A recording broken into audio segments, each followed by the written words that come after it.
Hey, good to see you again. Today I've got this 2006 Harley Davidson Fatboy on the lift, and the customer was moving it around in the garage and thought the kickstand was down. It was not, so it fell over on the left side, and because there's no crash bar on the bike, this blinker here on the back got smashed. So it tore up everything inside there, broke the bracket on the blinker. These are aftermarket blinkers as well. So he tried to fix it. His buddy tried to fix it. So it's here. So let's you and I fix this blinker for him. Now it might seem pretty simple, but you'll see it's going to be a minute. Welcome back to Butler Customs Motorcycle Shop.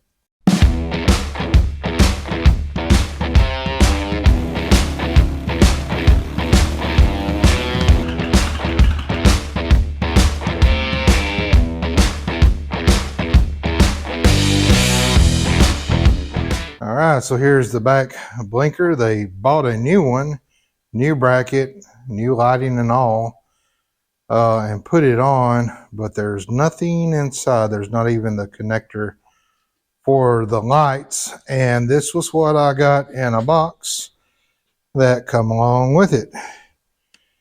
So they've been working on it. Bunch of wires, the old headlight, the inner assembly of the lights, some bulbs, some different colored, I think that's stock, and this is the aftermarket. So I don't know what's been cut, spliced, redone up in here. They said, hey, when you get in there, it's a mess. So what we're going to have to do is pull this fender off. It is a soft tail, so there's no shocks to just remove and raise the fender up and work from under there. And with the wiring we're probably going to have to do, we can pull this cover off, access some of the wires from up here. Beautiful bike. Unfortunate that he laid it over, but at least it wasn't going down the road and he laid it over. So the only thing I can see kind of damage wise, I do see a little bit of a crease indent here on the fender where I guess that hit. I also noticed that on his backrest attachments, he's got the thin one up here, the thick one back here, the thick one back here on the back, and the thin one up on the front. This is the way they're supposed to be because you've got that locking mechanism that goes into the wide part and the thinner parts up front because it's just a small metal bracket that goes over that doesn't adjust. So I will swap these back because if he does have a backrest, that will not attach on to that. So let's start pulling the seat off and disconnecting that rear fender lighting that goes back there. It's just one connector you can disconnect from here. It disconnects everything on the back. And there's actually like a little motherboard kind of thing in here that we'll do some wiring on and try to fix and see what's the issue. You would think that just laying it down and it breaking the little bracket would be easy to just replace, but there's wiring that runs through here that if you're not careful, you can get in a mess with your wiring, and I think that's kind of what's happened here. So we'll be pulling all this off here. You don't have to disconnect the battery because you can disconnect that little connector that kills everything here in the back that we're going to be working on. We'll take the rear part of the seat out. This is a two-piece seat. So this comes up and then this kind of slides off these little knurled things right here.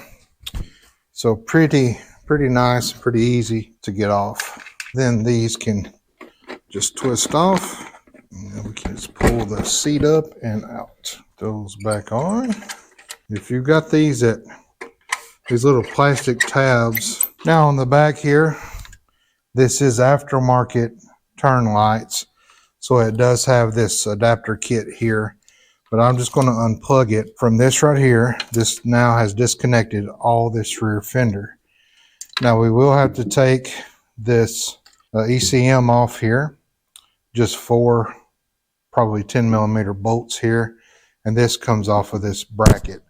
So because I am moving this, I forgot about this being here, I am going to disconnect the negative just in case I touch anything or hit anything. I don't want to damage the ECM. All right, we'll move our wires out of the way where they will not touch again. And there's 3 of them. Help me remember that. 3 connectors there. Looks like a battery tender and the main connector, and then something else that runs somewhere. I'm not sure what it goes to. All right. Now we'll take our ECM off of the bracket. It was a 10, as I thought. And that can slide off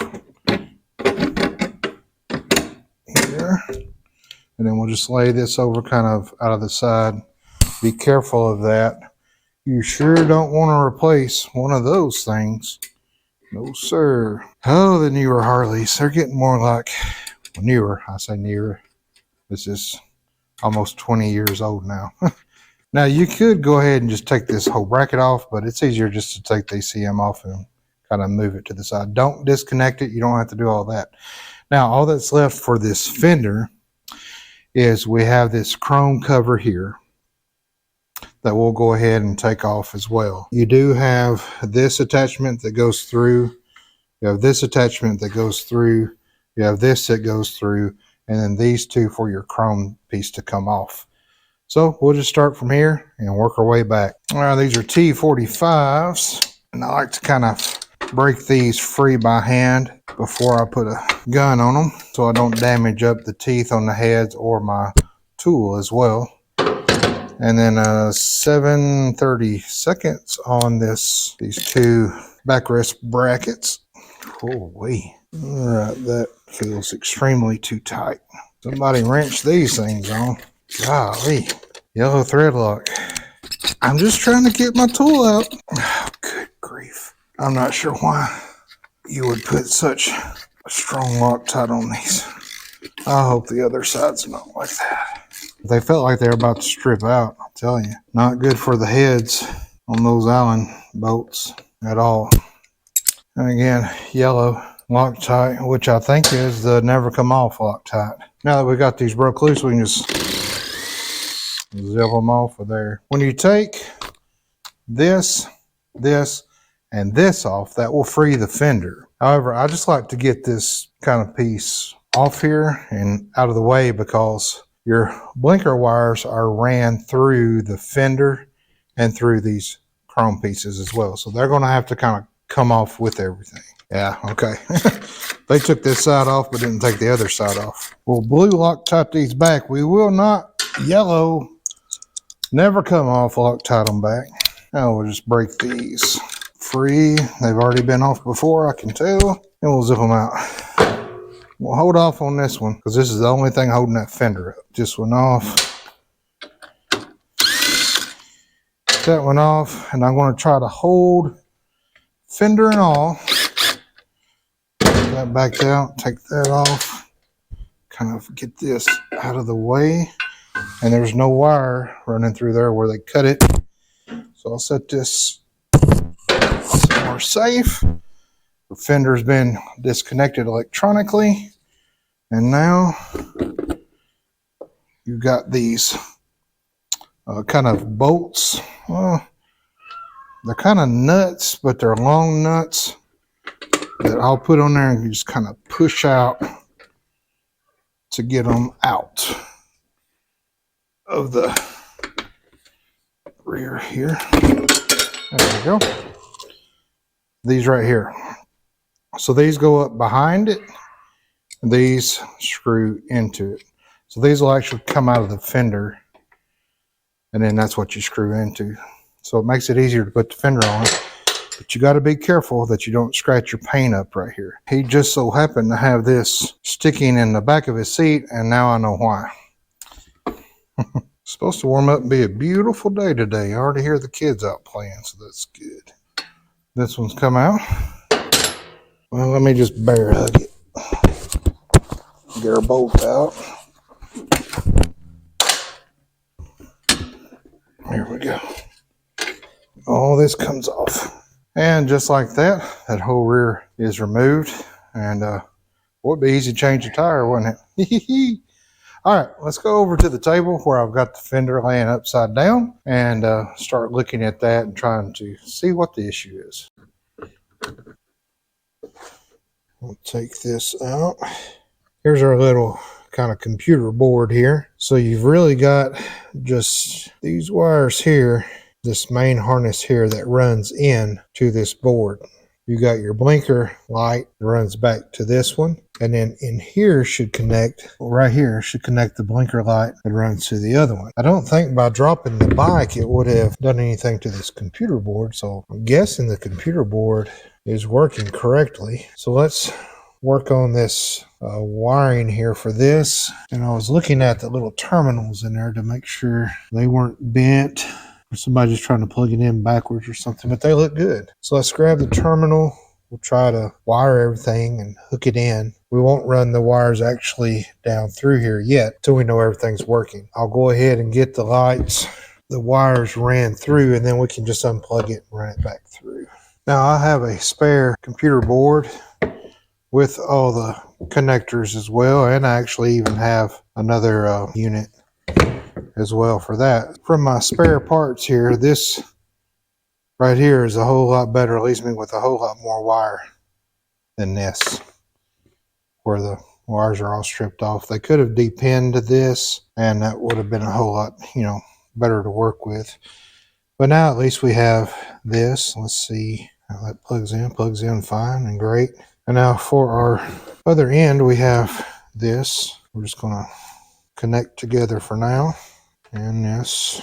And then that leaves us with our two ends down here for our bulb. And again, they didn't leave me much for the new bulb. All right, I'm just going to take these ends up. All I want to do is hook it back up just to see if it's working before we solder everything and run it back through the housing and the chrome pieces and all that. All right, now we can take this back over to the bike. I will plug this back in just so we can test that out as well. And we'll take this all back over to the bike. All right, so we got our fender connector hooked back in. We've got our battery hooked back up. I'll take the keys out, turn the key on. This light on, and nothing here on this bulb. So I wonder.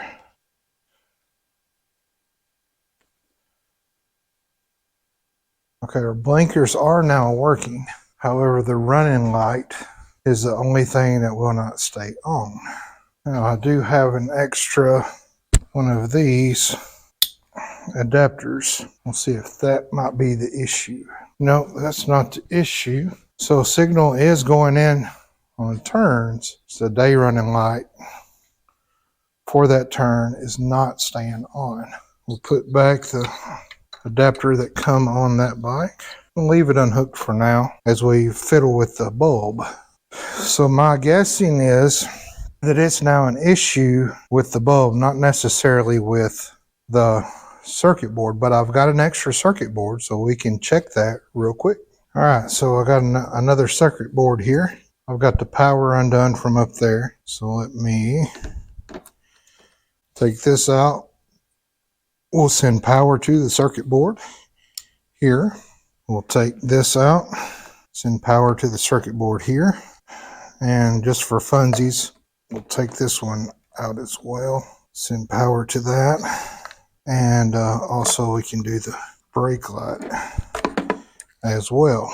All right, so now we've got a whole new circuit board here. Nothing's touching still. I'll hook back our connector. We'll turn that on. Okay, so still nothing there. We still do have a blink.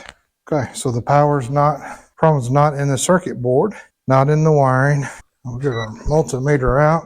Just want to see if we're getting actual power to the light. We are not. So we're not getting any connection we're not getting any power from this line when the bike is on.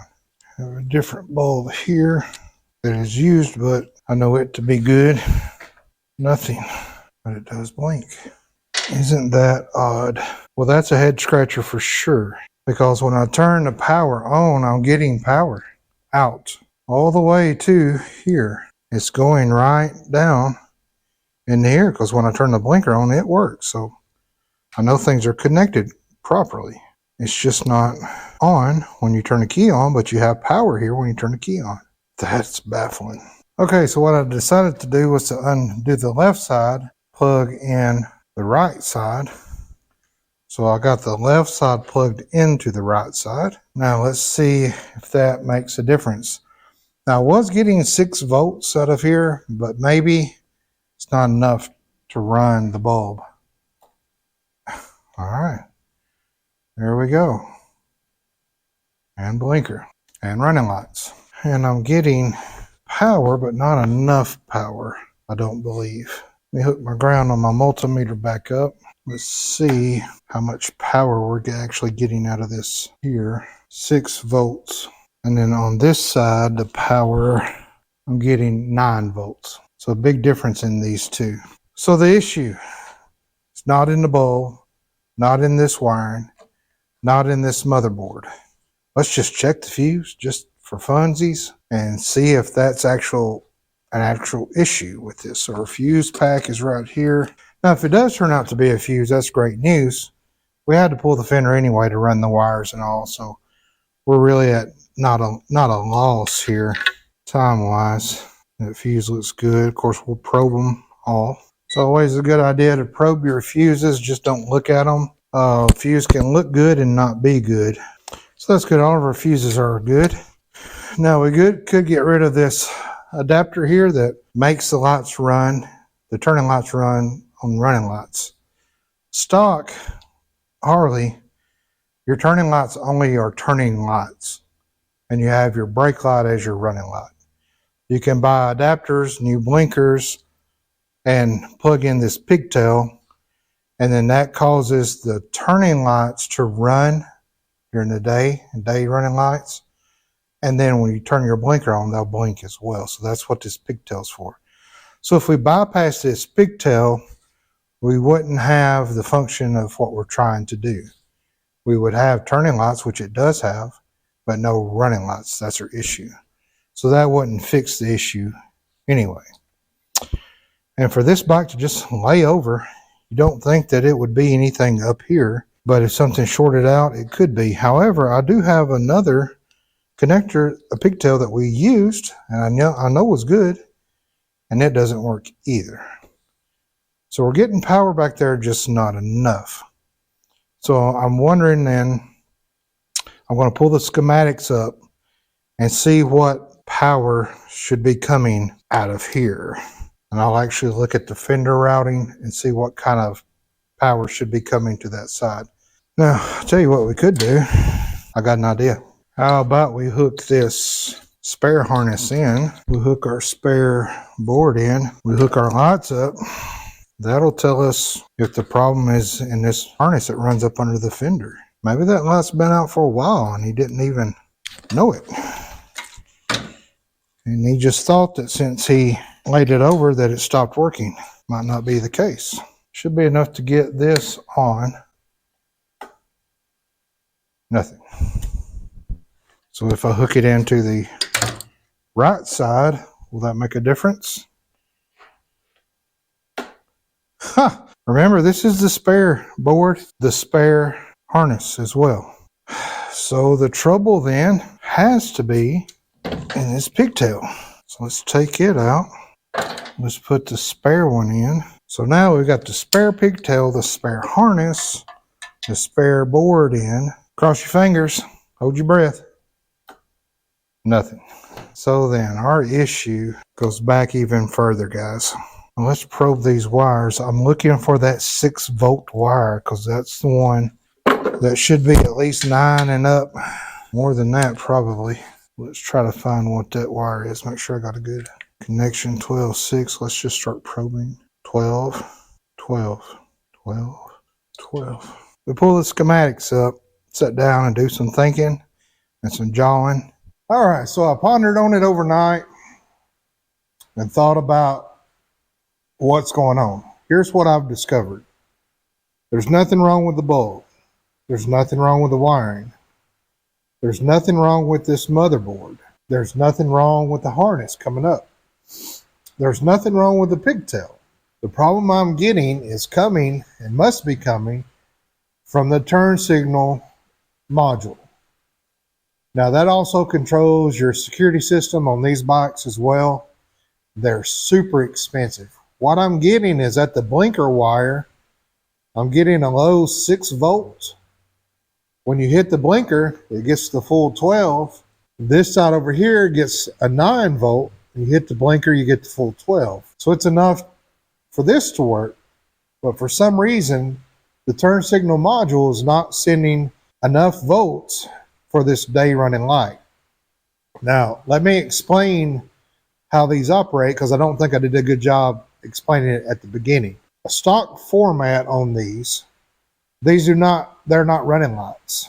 They just come with the blinker and the blinker lens, and these only turn on when the blinker is on or hazards. So it's a single filament. Now this customer has upgraded his rear blinker lights, and they have the red amber, and these will run during the day. They'll stay on and they'll blink when you hit the blinker. They're still single filaments, so they've only got one light in that bulb.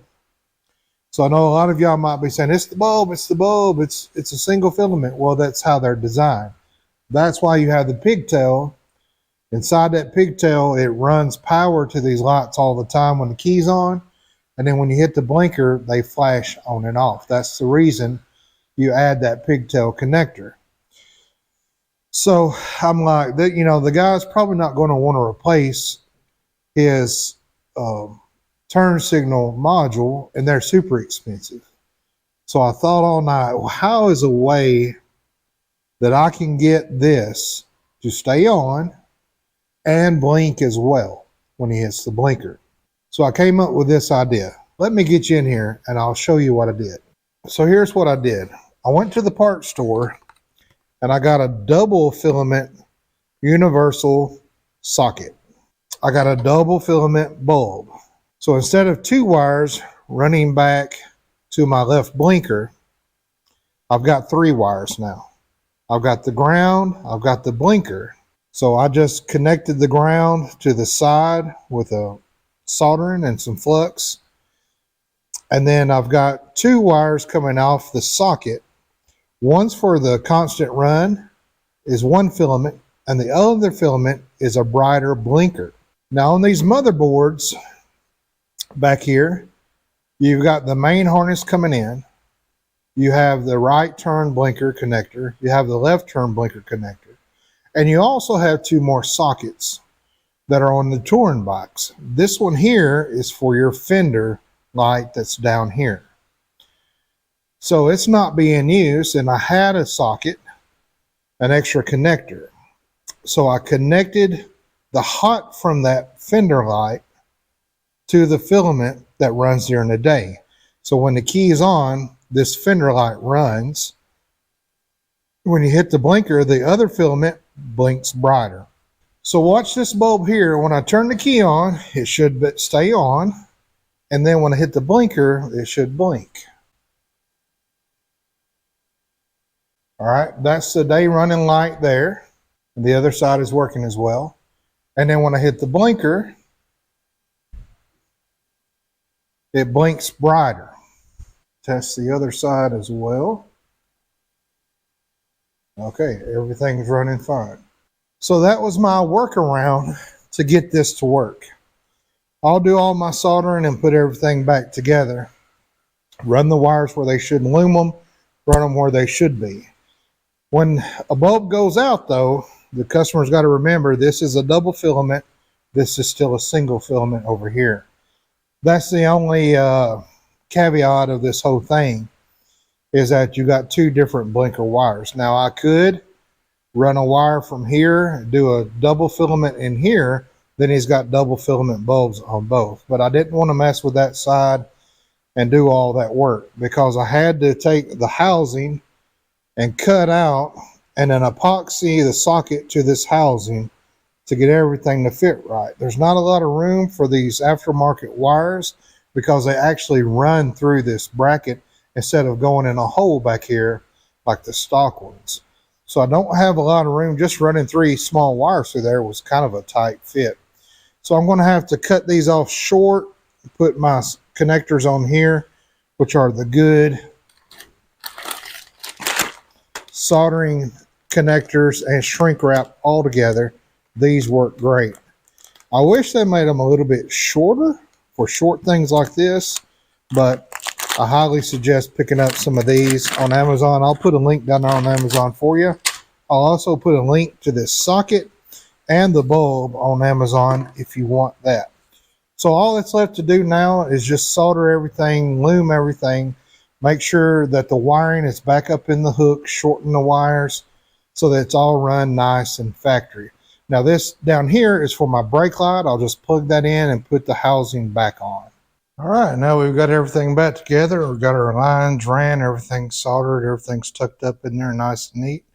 I don't have my brake light on yet, but let's go ahead now and see what we've got and see how they compare, because this is a dual filament, this is a single, but I think they look kind of the same. And then we've got our blinker there. We have our blinker there. All right, so that was a success. I'll just snap in the brake light assembly right there and screw that back on. Everything went back together well. And I got to thinking, you know, they sell these kits where these will run all the time, as day running lights and then blinker lights. However, the kits, I don't know, they're what, 200 bucks, 300 bucks? Because you got to buy the pigtail, you got to swap these whole assemblies out, and then you got to hook everything back together. But if you have a bike that's got this little motherboard computer circuitry in here, you could just easily replace the insides of these bulbs with a dual filament socket, dual filament bulbs. Just buy you some cheap replacement lenses that are red, and then wire right into this hot on which is your fender light, and you're good to go. You don't need any pigtails or anything like that. You wouldn't have to buy any of that, because your blinker would run on that second filament, which is the brighter one, and your day running lights would run on the first filament, which is the dimmer one, and it would run off of your fender light right here. And even if you had a fender light down here, I don't think it would overload that circuit where you could just run all three, this, and your little fender light off of that. So just a thought, if somebody wanted to try that, this is the socket that I used. And then I had a double filament bulb that was new that I used. So I'm going to put this back together and show you some things coming up here in the shop that's come in since I've started shooting this. So my second oldest son picked up this nice little Suzuki 1982 Suzuki Enduro bike. It's a 125. Bought it for 200 bucks. Can you believe that? So we're going to get it running and back on the grass and road as well. It looks pretty much complete. We've tried to kick it over and it's not locked up. So he does have the seat to it, and he does have the carburetor to it that's coming, that the guy just forgot to put with the bike, but he's got it.